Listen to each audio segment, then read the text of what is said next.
Hello students, my self doctor Vipin Kumar. और आज मैं आप लोगों को पढ़ाने वाला हूँ black box model of consumer buying behaviour, जिसे हम लोग स्टिमुलस रेस्पॉन्स मॉडल के नाम से भी जानते हैं। अक्सर एग्जाम में ये पूछा जाता है, बहुत ही इंपॉर्टेंट टॉपिक है। तो before starting this topic, please subscribe my channel. तो now the black box model में कुछ इंपॉर्टेंट पॉइंट हैं, उन पे हम पहले नज़र डाल लेते हैं। जैसे कि ये जो ब्लैक बॉक्स मॉडल है वो दिया किसने था। तो ब्लैक बॉक्स मॉडल को नॉर्बर्ट वेनर ने इन द ईयर ऑफ 1961 में दिया था। ठीक है। और इस मॉडल को हम लोग स्टिमुलस रेस्पॉन्स मॉडल के नाम से भी जानते हैं। ठीक, तो ब्लैक बॉक्स मॉडल या स्टिमुलस रेस्पॉन्स मॉडल, इन दोनों में से किसी भी नाम से एग्जाम में पूछा जा सकता है, तो दोनों का मतलब सेम ही है, आपको आंसर सेम ही देना है। ठीक, ये मॉडल तीन प्रोसेस में डिफाइन किया गया है। पहला स्टिमुली, दूसरा ब्लैक बॉक्स, तीसरा परचेस डिसीजन। ठीक, अब ये प्रोसेस को मैं भी नेक्स्ट स्लाइड्स में आपको एक्सप्लेन करूंगा कि ये कैसे वर्क करता है, क्या उसमें चीज होता है। फिलहाल अभी हमें यहाँ पे तीन पॉइंट्स को फोकस करना है। पहला, किसने दिया था ये मॉडल। नॉर्बर्ट वेनर ने दिया था। कब दिया था? 1961 में दिया था। इस मॉडल को हम लोग स्टिमुलस रेस्पॉन्स मॉडल के नाम से भी जानते हैं।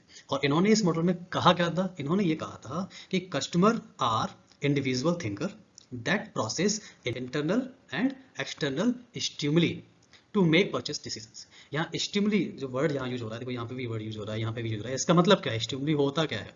तो स्टिमुली मतलब ये कुछ एक्साइटमेंट्स कह लीजिए, या कुछ ऐसे फैक्टर्स कह लीजिए जिनके बेसिस पर कस्टमर अपने परचेस डिसीजन लेता है, या ये कह लीजिए वो इन्फ्लुएंस होता है, जिसके अंदर एक एक्साइटमेंट होती है कि हाँ मुझे ये काम करना चाहिए। तो ऐसे कौन से फैक्टर्स हैं जिनको देख करके उसके अंदर एक एक्शन ड्राइव होती है। तो वो इंटरनल और एक्सटर्नल स्टिमुली या इंटरनल एक्सटर्नल फैक्टर्स के बेसिस पर वो क्या करता है? अपना परचेज डिसीजन लेता है। तो this is all about the black box model. देखिए, ब्लैक बॉक्स मॉडल को एक्सप्लेन करने से पहले मैं ये चाहूंगा कि आप यहाँ पर ये कंडीशनिंग थ्योरी, जो कि इवन पावलो ने एक्सप्लेन किया था, एक डॉग एक्सपेरिमेंट था जिन्होंने एक ये थ्योरी दी थी, जिसके बेसिस पर उन्होंने ये समझाया था कि जो आदमी होता है वो कैसे रेस्पॉन्स करता है। तो इस थ्योरी को समझना थोड़ा सा बहुत इंपॉर्टेंट है इस मॉडल के लिए, क्योंकि अगर आप इस थ्योरी को ढंग से समझ लेंगे तो मे बी आपको इस मॉडल को समझने में काफ़ी आसानी होगी। तो जैसा कि आप यहाँ पे देख सकते हैं, ये डॉग एक्सपेरिमेंट में उन्होंने चार मतलब एक एक्सपेरिमेंट किए थे। यहाँ पे ये बिफोर कंडीशनिंग और ये during conditioning and after conditioning में डिफाइन किया गया है। तो देखो यहाँ पे ये बिफोर कंडीशनिंग में आप यहाँ पे देख रहे हैं, ये डॉग है। और ये यहाँ पे डॉग के सामने जब हम कोई बोन या कुछ कोई खाना उसके सामने रख रहे हैं, तो वो क्या डॉग क्या कर रहा है? रेस्पॉन्स कर रहा है, यानी कि लार दे रहा है, यानी कि रेस्पॉन्स कर रहा है। तो ये यहाँ पे क्या हो गया? एक अनकंडीशनल रेस्पॉन्स हो गया, अनकंडीशनल स्टिमुलस हो गया। ठीक है। सेकंड एक्सपेरिमेंट में क्या हो रहा है? सेकंड एक्सपेरिमेंट में वहां पे उसको कोई बोन या कोई खाना उसे नहीं दिया रहा, कोई फूड उसको नहीं दिया जा रहा है, बस उसके सामने क्या किया जा रहा है? एक बैल बजाई जा रही है। बैल बजा रहे हैं तो डॉग क्या कर रहा है? कोई रेस्पॉन्स वहां पे डॉग की तरफ से नहीं आ रहा है। ठीक है। अब इसमें नीचे आप देखेंगे, यहाँ पे ये ड्यूरिंग कंडीशनिंग में यहाँ पे फूड के साथ क्या कर रहे हैं हम लोग? पहले बैल बजा रहे हैं, उसके बाद उसको फूड दे रहे हैं। पहले बैल बजा रहे हैं, फिर फूड दे रहे हैं। और ऐसा अगर हम लोग कंटिन्यूसली 4-5 बार या मतलब 1 वीक करते हैं, तो यहाँ पे क्या हो रहा है? डॉग का रेस्पॉन्स आ रहा है। ठीक है, डॉग का रेस्पॉन्स आ रहा है। तो यहाँ पे क्या हो गया? अब यहाँ पे आफ्टर कंडीशनिंग, यानी कि इस वाले फिगर यहाँ पे ड्यूरिंग कंडीशनिंग में एक हमने कंडीशन ऐड कर दी फूड के साथ। वो क्या कर दिया? बैल की कंडीशन यूज कर दी, कि अगर जब बैल बज रही है तो डॉग के माइंड में क्या है? डॉग के माइंड में परसेप्शन क्रिएट हो गया कि जब बैल बजती है तो मुझे क्या मिलता है? फूड मिलता है। तो अब नेक्स्ट यहाँ पे आफ्टर कंडीशनिंग कंडीशन लगाने के बाद आप देखेंगे कि यहाँ पे हम कोई फूड उसे प्रोवाइड नहीं कर रहे हैं, मतलब जनरली क्या कर रहे हैं? जैसे हम लोग बैल बजा रहे हैं, बैल बजाते ही डॉग क्या कर रहा है? रेस्पॉन्स दे रहा है, अपने लाड कर रहा है। ठीक है। तो ये क्यों कर रहा है? क्योंकि उसके माइंड में हमने एक कंडीशन सेट कर दिया, उसके माइंड में एक परसेप्शन सेट कर दिया कि जब बैल बजेगी तो मुझे खाना मिलेगा। ये हमने कंडीशन सेट कर दी। और ये कंडीशन सेट करने से आप इधर ये ऊपर यहाँ पे देख सकते हैं कि यहाँ पर बैल बनने से कोई रेस्पॉन्स वो नहीं कर रहा था। क्यों नहीं कर रहा था? क्योंकि उसका ये कोई परसेप्शन ही नहीं था, कोई उसका इंटेंशन ही नहीं था कि बैल बजने से होता क्या है। ठीक है। तो this is the Pavlov dog experiment conditioning. अब ये हमारे इस ब्लैक बॉक्स मॉडल से कैसे लिंक है, ये मैं आपको नेक्स्ट स्लाइड्स में आपको समझाता हूँ। Now this is the diagram of black box model या स्टिमुलस रेस्पॉन्स मॉडल। तो जैसे कि मैंने आपको फर्स्ट स्लाइड में समझाया था कि ये तीन फेजेस से होकर गुजरता है। पहला स्टिमुलस, ये स्टिमुली। दूसरा ट्रांसफॉर्मर या black box model. Third one response या परचेज डिसीजन। ठीक है, ये तीन फेजेस हैं, स्टिमुली, ट्रांसफॉर्मर एंड रेस्पॉन्स। तो स्टिमुली में क्या आता है, मैंने आपको समझाया था, यानी कि वो फैक्टर्स जिसके बेसिस पर कस्टमर अपने डिसीजन लेता है या अपने आप में एक एक्शन ड्राइव करता है कि मुझे ये प्रोडक्ट परचेस करना चाहिए या नहीं करना चाहिए। तो वो कौन से होते हैं, यहाँ पे आप देख सकते हैं ये लिखा हुआ है external factors. External factors means ये हो गया कि कंपनी क्या कर रही है, कोई भी अपना एडवर्टाइजमेंट दे रही है, सेल्स प्रमोशन एक्टिविटीज कर रही है, अपने प्रोडक्ट्स के प्राइस को अप एंड डाउन कर रही है। तो ये सारे फैक्टर्स हैं। जैसे कि यहाँ पे देखते हैं मार्केटिंग मिक्स, आपने सुना होगा 4 पीस मार्केटिंग मिक्स होती हैं। इसमें प्रोडक्ट क्या है, प्राइस क्या है, प्लेस क्या है, प्रमोशन एक्टिविटीज क्या है ना। या इसके अलावा अदर फैक्टर्स भी होते हैं कि डेमोग्राफिक, इकोनॉमिक सिचुएशन या सोशल लाइफ या लाइफ स्टाइल। ये सब एक्सटर्नल फैक्टर्स हैं जिसके बेसिस पर कस्टमर डिसीजन लेता है। कोई भी प्रोडक्ट आईफोन 14 या आईफोन 15 इस तरीके से लॉन्च होता है, तो ये आपका प्रोडक्ट है, उसके बेसिस पे ये क्या है, कस्टमर डिसीजन लेता है। प्राइस, किसी भी प्रोडक्ट्स का प्राइस अप एंड डाउन कर दिया। Places, promotion activities, sales promotion activities, advertisement activities, ये सब क्या है, एक्सटर्नल फैक्टर्स है, जिसको हम लोग क्या बोल रहे हैं, स्टिमुली बोल रहे हैं यहाँ पर। ठीक है, तो इसके बेसिस पर जब कस्टमर यहाँ पे क्या करता है, अपना डिसीजन लेता है। जैसे कि आप यहाँ पर देख सकते हैं कि ट्रांसफॉर्म यानी कि ब्लैक बॉक्स यहाँ पे किसको बोला जा रहा है, जो कंज्यूमर का माइंड होता है उसको यहाँ पे हम लोग ब्लैक बॉक्स बोल रहे हैं। यानी कि on the basis of these external factors यहाँ पे कस्टमर क्या होता है, माइंड में अपने चीजों को सोचने लग जाता है। जब वो सोचता है तो वहां पर उसके खुद के फिर इंटरनल फैक्टर्स भी होते हैं, ये इंटरनल इन्फ्लुएंसेस। इंटरनल इन्फ्लुएंस मतलब उसके वैल्यूज, उसका previous perception regarding the product, regarding the brand, regarding the companies, उसका मोटिवेशन, उसकी नीड्स, उसकी वांट्स, उसकी लाइफ स्टाइल, उसकी सोशल क्लास, ये सारी चीजें, ये उसके इंटरनल इन्फ्लुएंसेस होते हैं। जहाँ पर ये डिसीजन, जब वो कोई भी प्रोडक्ट को परचेस करता है तो वहाँ पे ये सब चीज़ सोचता है कि जो भी किसी कंपनी ने कोई एडवर्टाइजमेंट दिया, एडवर्टाइजमेंट यहाँ से आया, एक्सटर्नल फैक्टर्स हुआ, एडवर्टाइजमेंट कस्टमर ने देखा, यानी कि जैसे उसने कस्टमर को देखा तो क्या था, वो सोचता है कि क्या मुझे इस प्रोडक्ट को परचेस करना चाहिए या नहीं करना चाहिए। अब करना चाहिए तो क्यों करना चाहिए, उसके पीछे रीजंस क्या है, या उसकी नीड्स है, या उसकी वो वांट्स है, या कुछ और है। तो ये उसके माइंड में सारी चीज़ें चलती हैं, तो इसलिए इसको क्या बोला गया है, ब्लैक बॉक्स, यानी कंज्यूमर के माइंड को पूरा ब्लैक बॉक्स बोला गया है। तो ये इंटरनल इन्फ्लुएंसेस हो गए, प्लस ये डिसीजन मेकिंग प्रोसेस है, यानी कि परचेस डिसीजन वो किस बेसिस पर लेता है, प्रॉब्लम सॉल्विंग, यानी कि जो वो प्रोडक्ट परचेस कर रहा है क्या वो क्यों कर रहा है, क्योंकि उसे कोई प्रॉब्लम रही है, उसका सोल्यूशन वो ढूंढ रहा है।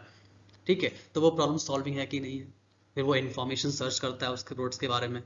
इन्फॉर्मेशन सर्च करने के बाद जब इन्फॉर्मेशन सर्च करते हैं तो कुछ ऑल्टरनेटिव प्रोडक्ट्स भी उसके माइंड में आते हैं। तो यहाँ पे ये ऑल्टरनेटिव वैल्यूएशन वो भी दिखता है कि भी मान लीजिए उसे अगर कोई मोबाइल परचेस करना है, तो मोबाइल ऐसा तो नहीं केवल एक ही कंपनी का हो, तो वो डिफरेंट डिफरेंट कंपनीज के मोबाइल भी होते हैं। तो वो हर कंपनी के मोबाइल में जो भी प्राइस रेंज होगा, जिस प्राइस में वो मोबाइल परचेस करना चाहता है, उस रेंज में अदर कंपनीज के मोबाइल भी देखेगा, तो ऑल्टरनेटिव वैल्यूएशन भी करेगा। ऑल्टरनेटिव वैल्यूएशन करने के बाद मतलब जो बेस्ट ऑल्टरनेटिव प्रोडक्ट जो होगा, जो भी उसके ऊपर वो चाह रहा है, जो भी उसकी नीड्स है, जो भी उसकी वांट्स हैं, उसके बेसिस पर वो क्या करेगा, परचेस डिसीजन ले लेता है। ठीक है, अब परचेज डिसीजन लेने के बाद उसने परचेस कर लिया, तो जो उसकी एक्सपेक्टेशंस थी उस प्रोडक्ट्स को लेकर के, तो अगर वो फुलफिल होती हैं कि नहीं होती, ये उसका फीडबैक है। फुलफिल होती है then it is satisfied, fulfil नहीं होती है देन इट इज डिससेटिस्फाइड। तो ये पूरा का पूरा जो पार्ट है, ये आप देख रहे हैं, ये ब्लैक बॉक्स मॉडल, ये पूरा क्या है, ये कंज्यूमर के माइंड के अंदर चलता है चीजें, जिसको यहाँ पे ब्लैक बॉक्स बोला जा रहा है, यानी बायर्स माइंड को ब्लैक बॉक्स मॉडल बोला जाता है, जहाँ पे वो इंडिविजुअल थिंकर है। मैंने आपको फर्स्ट स्लाइड में समझाया था, इंडिविजुअल थिंकर है, जो उसके परचेस डिसीजन के इंटरनल और एक्सटर्नल फैक्टर्स के बेसिस पर वो डिसीजन लेता है। तो ये उसका एक्सटर्नल फैक्टर्स हो गए, ये उसके इंटरनल फैक्टर्स हो गए, जिसके बेसिस पे वो डिसीजन लेता है। अब इसके बेसिस पे वो क्या करेगा, रेस्पॉन्स में क्या आएगा, रेस्पॉन्स में निकल के आएगा परचेस या नो परचेस, ये उसका डिसीजन निकल के आएगा। So this is all about the black box model. Hope समझ में आ गया होगा। अगर नहीं भी समझ में आया तो कोई कंफ्यूजन या चिंता वाली बात नहीं है, मैं आपको नेक्स्ट स्लाइड में बहुत ही इजी वे में इसको चीज को समझाता हूँ, एक्सप्लेन करता हूँ।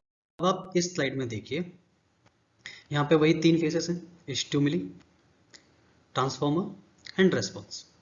तो जैसा मैंने उस स्लाइड में आप देख रहे थे, स्टिमुली मतलब एक्सटर्नल फैक्टर्स। तो एक्सटर्नल फैक्टर्स क्या होते हैं, या देखिए क्या होता है एक्सटर्नल फैक्टर्स, यानी कि कंपनी के द्वारा कोई भी अगर एक्टिविटीज, यानी कि मार्केटिंग एक्टिविटीज या सेल्स प्रमोशन एक्टिविटीज जो कराई जा रही हैं, उनको हम लोग एक्सटर्नल फैक्टर्स बोलते हैं। एक्सटर्नल फैक्टर्स आप ये समझ लीजिए, जैसे मैं आपको अभी मैंने पावलो की जो थ्योरी समझाई थी, उसमें जो बैल वाला जो पार्ट था ना, जो वो बैल बजने से जो कस्टमर मतलब जो डॉग रेस्पॉन्स कर रहा था, वो आप यहाँ पर समझ सकते हैं। यानी कि ये आप देख रहे हैं सेल, ये सेल क्या है, ये सेल वो एक तरह से वो बैल है, जब वो बेल बजाई जा रही है, जैसी बेल, जो कि हम भी देखते हैं मोस्ट ऑफ द कस्टमर, मतलब कहीं पे भी हम लोग क्या करते हैं, कहीं पे मार्केट में जाते हैं, बस वहाँ पे क्या लिखा होता है, सेल लिखा होता है, सेल या 50% ऑफ या by one get one free, special offer, big festival offer, new collections, different different आप इस तरीके के बैनर लगे हुए आप देखते हैं किसी भी मार्केट में जब आप जाते हैं, किसी भी शॉप पर या किसी भी मॉल के अंदर, तो वो क्या है, ये एक बैल है, जहां पर क्या हो रहा है, जिसको देख करके, जिसको पढ़ करके कस्टमर क्या करना शुरू कर देता है, सोचना शुरू कर देता है, लुक लाइक इस तरीके से सेल। ये जैसे ही ये घंटी बजी, sale, big festival sale, customer के दिमाग में एकदम से क्या चलने लग जाता है, सेल मतलब हमें कम रेट पर प्रोडक्ट मिल जाएगा, हमें कम रेट पर प्रोडक्ट मिल जाएगा। तो फिर वो कस्टमर यहाँ पे क्या करता है, अपना सोचना शुरू कर देता है, थिंकिंग शुरू कर देता है कि क्या उसे प्रोडक्ट परचेस करना चाहिए या नहीं करना चाहिए, लॉट्स ऑफ थिंग्स, जैसे मैंने आपको भी समझाया, जो उसका ब्लैक बॉक्स के अंदर जो भी पार्ट था, वो सब चीज़ें वो सोचने लग जाता है। ठीक है, जब सोचता है देन फिर वो क्या करता है, डिसीजन लेता है। डिसीजन में क्या आता है, रेस्पॉन्स, यानी कि या तो वो परचेस करेगा या वो परचेस नहीं करेगा। So this is all about the black box model.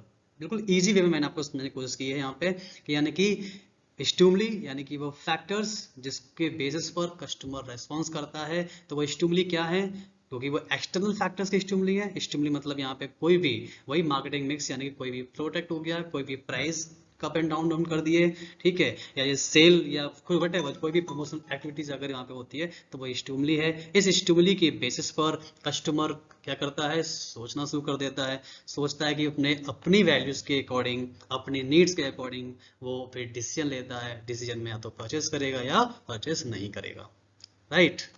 चलिए अब इस स्लाइड में आप देख सकते हैं, मैंने दोनों ही स्लाइड्स को कंपैरिजन के लिए यहाँ पे रखा हुआ है। ऊपर आप देख पा रहे होंगे जो मैंने इजी वे में जो आपको समझाया था वो है, वो स्लाइड्स है, और नीचे प्रॉपर ब्लैक बॉक्स जो डायग्राम है वो है। जैसा कि मैंने आपको समझाया था, स्टिमुली पार्ट, स्टिमुली यानी कि यही सब इंटरनल मार्केट फैक्टर्स होते हैं, वो चीज़ होती हैं। सेकंड में आप देख पा रहे थे ट्रांसफॉर्मर, यानी कि ये ब्लैक बॉक्स जो कंज्यूमर माइंड है, यहाँ पे जो कस्टमर सोचता है किसी चीज़ के बारे में, उसको हम लोग ट्रांसफॉर्मर बोल रहे थे। सेकंड इज परचेज डिसीजन, यानी कोई परचेस करता है या परचेस नहीं करता है, ठीक है। So this is all about the black box model, stimuli part, transformer part, ये रेस्पॉन्स मॉडल। उम्मीद करता हूँ कि आपको ये वीडियो बहुत अच्छी लगी होगी, टॉपिक आपको क्लियर हो गया होगा, ब्लैक बॉक्स मॉडल या स्टिमुलर रेस्पॉन्स मॉडल। अगर आपको भी कोई डाउट है तो आप मुझे कमेंट बॉक्स में कमेंट कर सकते हैं। और for watching this video thank you so much. Please subscribe this channel, जिससे कि आपको और भी ऐसी वीडियोस देखने को मिलती रहेंगी। Thank you so much.